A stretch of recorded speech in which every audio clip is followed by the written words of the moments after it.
Here at Helping Hands Humane Society, we have a big announcement to make. We are building our very own low-cost spay neuter clinic right here inside of our shelter for our community.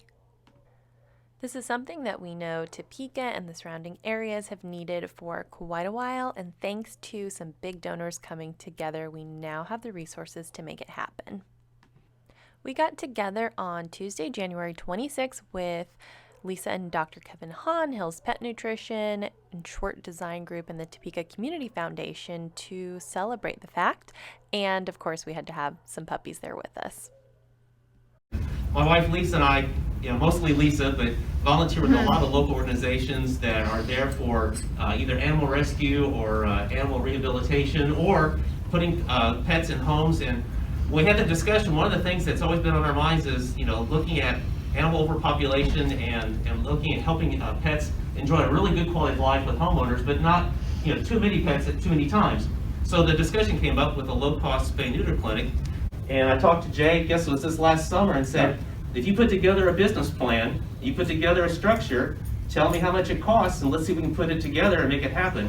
And thanks to Jay's leadership and thanks to Kathy and Grace and others, they said, here's our plan and this is what we would do, and it made great sense. And so through the benefit of our charitable foundation fund with Topeka Community Foundation, we made the initial seed investment. Then another donor stepped up, and then you got to look at Hills. Hills is a great organization. I used to work for Hills, great company, great organization, great people, and this is a wonderful opportunity for us to leverage that relationship and make this a reality. So thank you to Helping Hands, thank you to Hills, thank you to everybody. This is an exciting part for Lisa and I. Things snowballed, and really thanks to Dr. Hahn for, Kevin, I'm sorry, Yeah. for getting the ball rolling and making this a reality much quicker than we thought it would be. And so we're thrilled to be at this point and really start on the actual project. I think one of the big things that it comes back to for us is this is our hometown. And for more than 70 years, Hill's Pet Nutrition has made its home here, starting back in the late 1940s when our founder, Dr. Mark Morris Sr., first signed that agreement with Burton Hill to produce a couple lines of food here, all the way to where we are today, selling pet food in more than 80 countries around the world. This is the city where we live and work. And so it all comes down to, we think this is a wonderful investment in the health and the welfare of the animals and people in our community, and believe that once we get this beautiful facility constructed, it really is going to be a destination to help pets and people, not just in Topeka, but in our surrounding communities as well. So I want to say a big thanks to Dr. Hahn and to Lisa and to the board, and for all of the folks that are making this project come to life, because we can't wait to be a part of it, and we're grateful for the opportunity.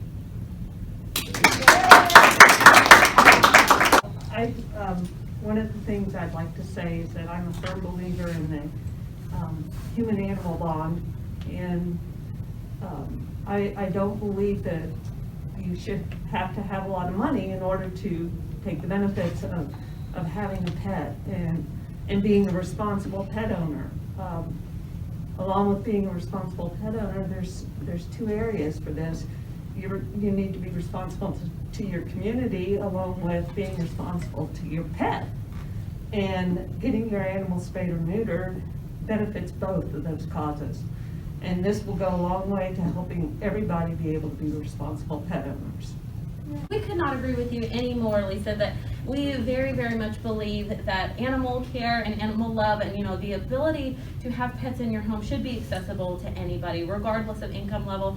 And we really believe in that very strongly. And so we do want to make sure that we're providing the resources to keep pets in their home and to support the pet owners who have consistently supported us throughout the years. And we just want to make sure that we're meeting not only the animals' needs, but the humans' needs for those who are caring for them as well. So couldn't do it without you guys. So thank you. This really means a lot to us, and we're really excited. So thank you to everybody in this room and beyond. As a nonprofit, our dreams are sometimes out of reach, and so we do need help from our community to be able to reach those dreams and provide additional services. So really thank you to all of you for being able to help us do this. It really means a lot to all of us. Schwartz Design Group drew up the plans for the clinic, which we will show you, and have also pledged to help make it a reality. We've been a partner of Hills for a long time. In fact, we designed the feline and the canine facilities up at the research center, and I think we've been volunteering and doing work for the Humane Shelter clear up, way up when you were up on north Topeka, north of 24. If anyone remembers the old shelter, this is the sign that used to sit outside, and we have moved to our new facility in 2013.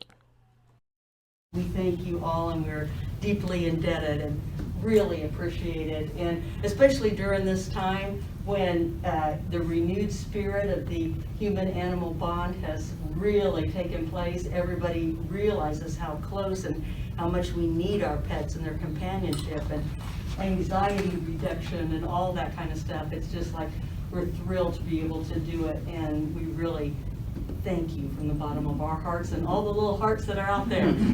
We now have the $450,000 needed to break ground on the clinic.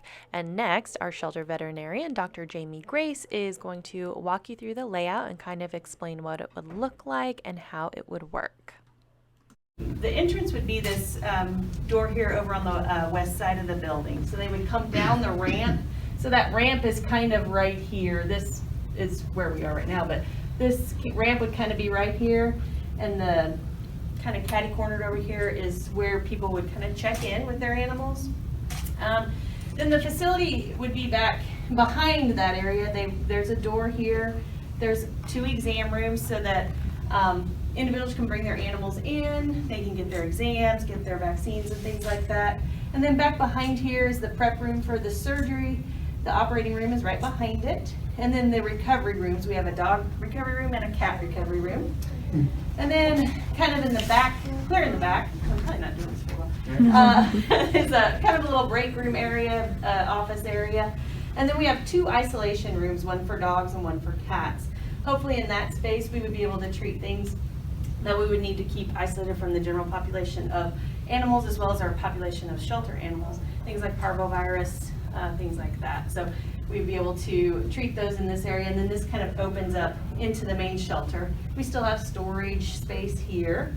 And then this room right here where we currently are is to be our kitten nursery area. And so this area would be housed with basically kittens that are either with their mom, they're too young to be weaned, or if they are weaned, they're not quite big enough to be spayed or neutered. So they're kind of that teenager, that in-between age, what we call them. And so they would just be in this space while we would try to get them big enough and old enough to be spayed and neutered and hopefully be adopted. You know, the addition of like the isolation rooms aren't necessarily part of the clinic, but again, it's something we've always wanted. And it was, we envisioned that space to be able to use it. But I mean, those are things that we just wouldn't be able to treat, or we'd have to pay outside vets to treat. And so the inclusion of those is really going to help us treat more animals and keep our costs down. So it's just going to be a benefit overall to us as an organization. So.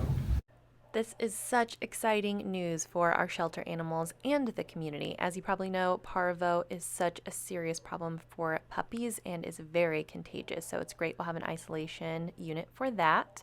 We then took pictures, the news was there. We were just really excited to share this news with our community and to celebrate amongst ourselves that we would be breaking ground on such a big, important project. We're extremely lucky to have the amazing facility we are in because it does provide room for us to add resources like this. About half of our storage room is going to become that low-cost spay-neuter clinic that's open to the public. This map shows every part of our building, which used to be a Dillon's, including the outdoor play yard space. And then what used to be actually the boardroom, the board is giving up and says it should go to the kittens. If they need the space and they need the help, you know what? They can have this room.